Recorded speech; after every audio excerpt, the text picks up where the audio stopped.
Assalamualaikum warahmatullahi wabarakatuh. Baik, di video kali ini kita akan belajar bagaimana caranya mengaktifkan sebuah form login.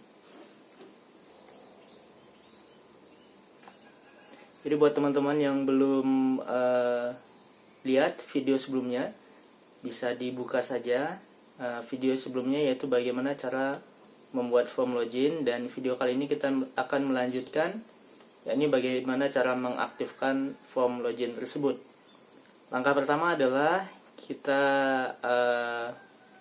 buka Sampipi, htdoc, kemudian kita buka folder yang sudah kita buat, yaitu folder web kita. Di folder web kita ini saya sudah buatkan 3 buah file. File pertama yaitu file index, kedua ada koneksi, dan ketiga yaitu proses login. File index sudah kita buat sebelumnya, di video yang sebelumnya. Ini adalah file yang dibuat untuk membuat tampilan form login. Nah, video kali ini kita akan membuat proses login dan koneksinya.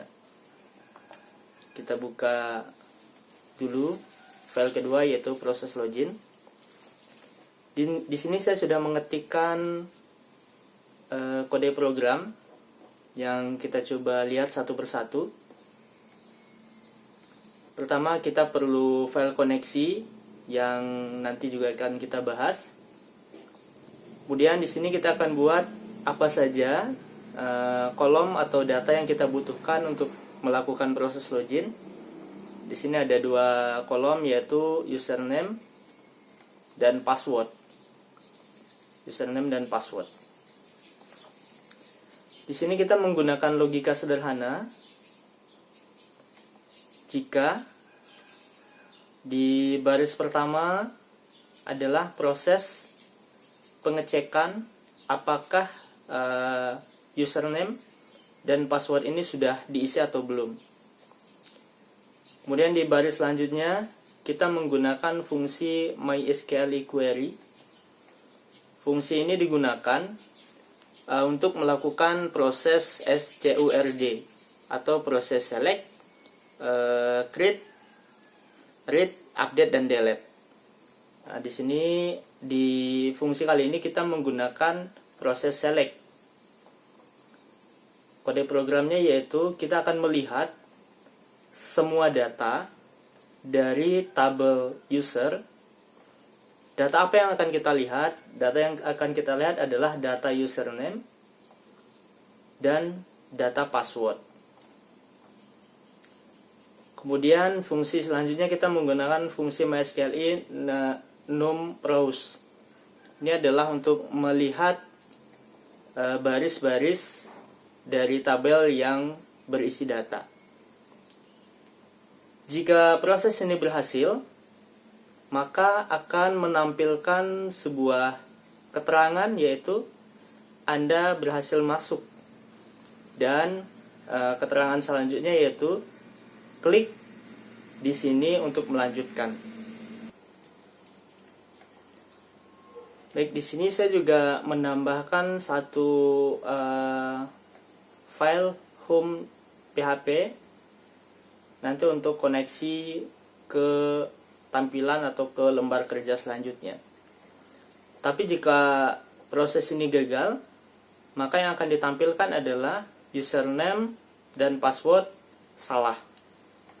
Kemudian selanjutnya, jika 2 hal ini juga tidak terpenuhi, maka akan ditampilkan username dan password Anda kosong apabila kita tidak mengisikan data apapun pada isian username dan passwordnya.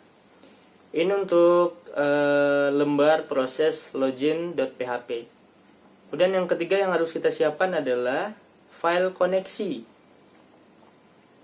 Kita beri nama koneksi. Di sini kita menggunakan fungsi MySQLi connect. Fungsi ini berguna untuk mengkoneksikan lembar kerja form login yang kita buat dengan database yang sudah kita buat sebelumnya. Sini ada 4 isian yang harus kita isi. Pertama, localhost, ini adalah web hostnya. Kemudian root adalah username-nya. Kemudian di sini adalah lokasi untuk memasukkan password. karena tidak menggunakan password, kita kosongkan saja. Kemudian yang terakhir adalah nama database yang akan kita koneksikan. Di sini kita pakai web kita. Jika sudah disimpan, langkah selanjutnya ada satu lembar lagi yang harus kita tambah. Satu lembar kode program yang harus kita tambah pada index.php yang sudah kita buat pada video sebelumnya. Ini untuk mengaktifkan action proses login.php. Tinggal kita tambahkan saja.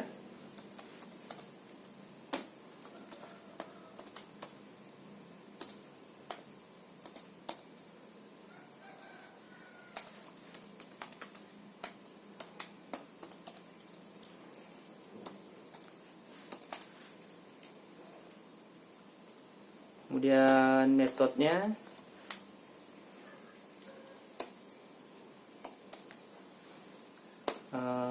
post.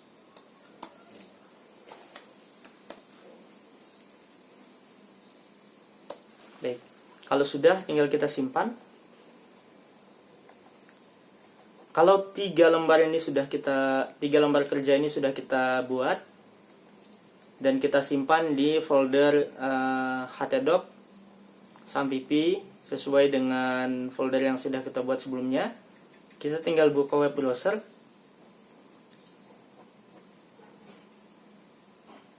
Lalu kita cari localhost dan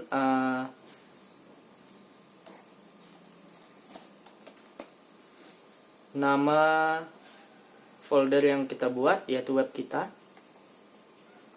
Ya, di sini sudah ada. Tinggal kita masukkan saja username dan passwordnya. Kita lihat username dan password yang sudah kita simpan di database-nya. Localhost php my admin. Kita buka database-nya, web kita. Lalu buka user. Di sini kita sudah punya data, yaitu username-nya admin dan passwordnya admin 001.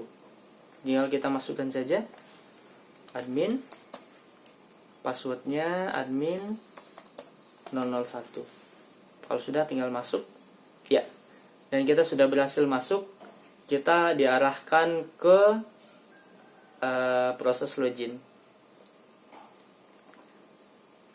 Tapi kalau username atau passwordnya salah, misal kita ketikkan sembarang, ketika kita masuk, maka akan ada keterangan username dan password salah. Oke. Selanjutnya, bila kita tidak mengisikan username dan password, ketika kita klik masuk, maka ada keterangan username dan password Anda kosong. Inilah cara mudah bagaimana caranya mengaktifkan form login untuk melanjutkan membuat form login yang sudah kita bahas pada video sebelumnya. Semoga bermanfaat. Sekian, assalamualaikum warahmatullahi wabarakatuh.